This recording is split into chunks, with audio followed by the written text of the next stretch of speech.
Nakabili na po ang gobyerno ng unang 10,000 dose ng bakuna kontra African Swine Fever o ASF. Inanunsyo rin po ng Department of Agriculture na mag-aangkat na ang Pilipinas ng puting sibuyas pero tiniyak na di maapektuhan ang ating mga magsasaka. At nakatutok si Sandra Aguinaldo. Para ipakitang ligtas kainin ang karneng baboy sa bansa, kumain ng lechon si Agriculture Secretary Francisco Tio Laurel at ilang lider ng industriya. Pamawi raw ito sa takot ng ilang umiiwas sa karneng baboy dahil sa African Swine Fever o ASF. Bagaman may mga kaso ng ASF sa iba't ibang panig ng bansa, masasabi raw na isolated ito o hindi pa naman kalat.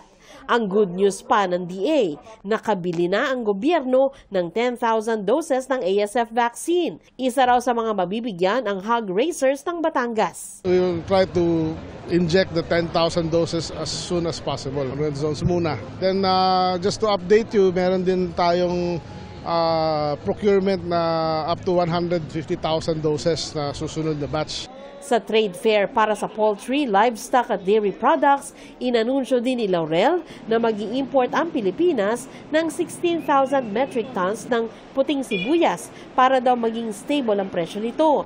Hindi naman daw maaapektuhan ang ani ng mga lokal na nagtatanim ng sibuyas. Dapat maparating yun by end of December para hindi maapektuhan yung ating mga farmers sa harvest season nila. I think by end of this week or early next week, papasok na yun in limited quantity. Sapat naman daw ang supply ng pulang sibuyas hanggang Marso ng susunod na taon. Pagdating naman sa bigas, patuloy raw ang paghahanap ng solusyon ng DA rito.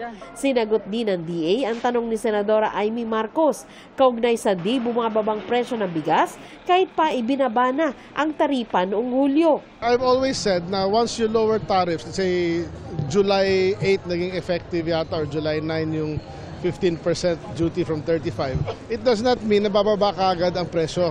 Dahil from January to June, maraming in-import na bigas para maubos yun, aabot ng mga Oktubre. Our target at this point is 29. Ang Unicapital Group naman, isang financial services provider, nakikitang huhupa ang inflation o bilis ng pagtaas ng presyo ng bilihin sa pagbaba ng taripa sa imported rice. Para sa GMA Integrated News, Sandra Aguinaldo, nakatutok, 24 oras.